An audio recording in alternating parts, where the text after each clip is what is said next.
For me, the concept of unconditional love is is loving someone regardless of what they do or say, or how they act. Like it's you take away all of the as long as or Mm, ifs or buts. It's I love you, period. yeah. I feel like at the end of the day, unconditional love is the period at the end of that sentence. Mhm. I love you. I Mm. will always love you. No comma? You be trying to There's get no me to add more comma. commas when I write. You sure no No commas? comma, babe. You don't need a Alright. comma there. Alright, bet.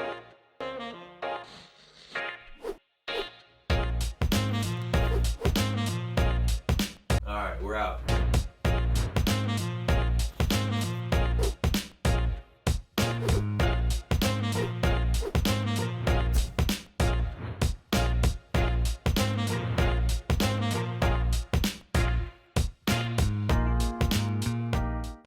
Y'all. Yeah, Another word for what y'all.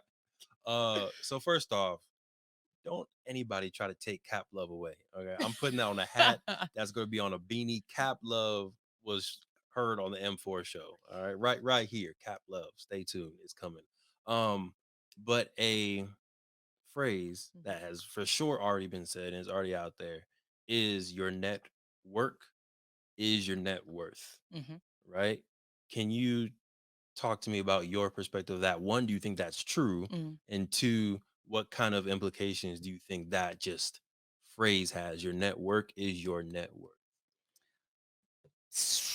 That's a loaded question. It is. So I think that there is truth to that. Uh-huh. Um, to where like another phrase that ties the same topic is like you are the sum of the closest five people around you or something like that. Mhm. Um, and I think there is some truth to that in terms of if you're the people that are in your inner circle. I feel like they're in your inner circle for a reason. You may share some of the same values, some of the same hobbies. I mean, who knows what actually makes you close. But I feel like it can be those things and your desire to elevate that does bring you closer together. Mhm. um and I feel like if you are close with those people, there is some truth to them being a part of your net worth. And I guess where I struggle saying that that's 100% true is like in the literal or um not so literal definition of net worth. Like, do I think like you're money wise, you're actually, no, I don't think that that's true.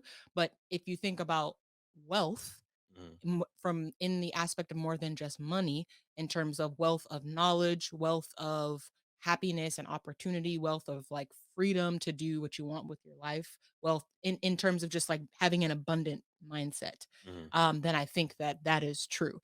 Because even your friends that maybe are not doing, as well as they want to be financially, it doesn't mean that they're not providing anything, Mhm. to your circle or anything like that. Like you can be learning something very valuable from every person in your circle. So maybe they just pour into your cup, and we talked about self-esteem being higher. Maybe they're that person that just makes you feel really good about yourself. That's definitely part of your net worth, right? So I feel like there is truth to that if you think about net worth as more than just dollar signs. Yeah. Yeah. And I agree. I think 100% personally, your network is going to directly influence your net worth. Now, where I think people make the mistake is I think we start to over calculate who we're going to allow in our network Mm, to get to a certain mm, mhm, net worth. And if people aren't going to be able to add to it monetarily, we don't put that value on it. right. Right. And I feel like that's where we mess up a little bit and we only see the value in the monetary and not the emotional, not the spiritual, not the different experiences. Someone speaking a different language, they like this game or they're in this industry, whatever it is, they're them being able to add that net wealth to you rather than the net worth. Right.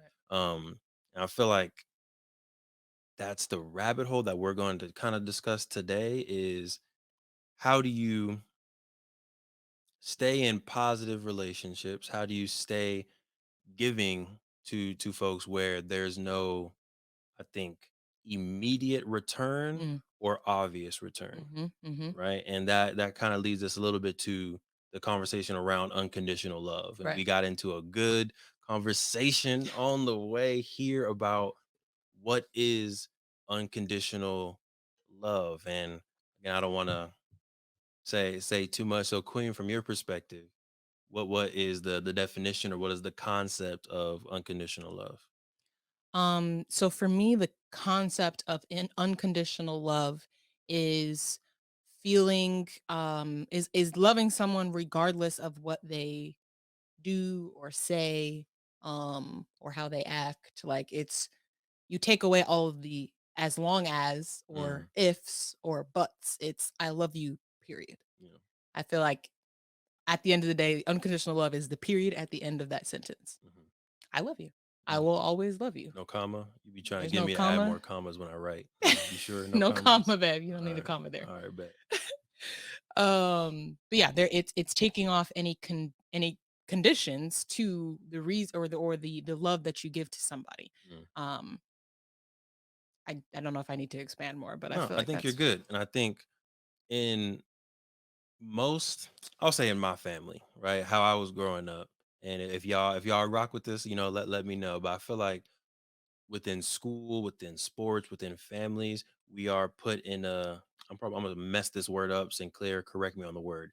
Meritocracy, I don't know what word you're talking right? about. Where you gain status by your merit or by things Um, that you do. I think it's meritocracy or something like that. Still have never heard of that word before in my No, life, so but I somebody understand what you're trying to say. somebody asked Miriam if that's a Miss word. Webster, let me ask you a Somebody question asked real Miss quick. Webster. All right, but I feel like personally, I felt that I need to accomplish things to Yeah, gain love. I need to get A's. I need to start a podcast. I need to start a business. I need to graduate from college. And if I graduate from college, then my family will love me. If I start $1 million business, my family will, like, whatever it is, right? It's you have to earn that mhm, love from people, from your fans, your followers, your subscribers. And I think we're in a we're in a different type of bubble, I think. mhm, I think with everybody who's has our YouTube channels, again, and we're in it, right? So no shade to anybody, but people who have their YouTube channels, their Instagram, we have all these followers and we post and we get the likes. I think we're in kind of like a emotional bubble of we feel this value because we have the subscribers, because we have it's the likes. validated. It's validation Mhm, 100%. Like when I post something and it gets thousands of views, I'm like, okay, mhm. I'm doing something. They love They me. love me out here. But when I post something and it gets 5 views, I'm like, dang, okay, that wasn't a hitter. Mhm, Am I as smart as I think I am? mhm, Am I posting the right stuff? Do they love me? Right. And so I think it's going to be interesting. I mean, I'm trying not to fall into a rabbit hole, but I think it's going to be interesting when we are able to not attach love to having to earn it. It just mhm. is. It's just there. It is unconditional. Yeah. Right. Your thoughts on that? I'm gonna say my thought and say say it with the preface that I don't want this to also go be a rabbit hole because it could be a whole podcast episode in itself. Okay. I'm ready to snatch you back. Okay, okay. I'm ready. Self-love. Mm, I feel like one another kind of space we're in, the whole self-love, I feel like it's almost a buzzword right now, is mhm, learning to do that for yourself. mm, Because I feel like a lot of us do the same thing for ourselves. 100%. I love myself as long as I'm getting up every day at 5:30 and working out and I'm doing Why you saying my life right I'm now? sorry. Hold up. That was very specific. I know, I'm not waking up at That 5:30. that's literally when I wake up. That's My bad. literally when I work out. Okay, this podcast, we going deep, y'all. Let's go. No, but yeah, like, as long as I am doing the things that I'm supposed to be, as long as I'm handling my business, I love Mm, myself.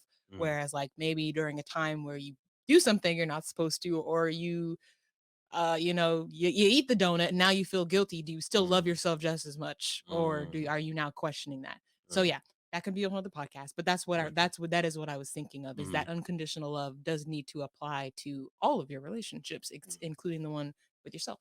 Yeah, so it's a good pivot, right? And if y'all are rocking what we're saying and you're watching on YouTube, make sure you like, subscribe. If you're driving, don't do anything, just head, nod, and you can talk back.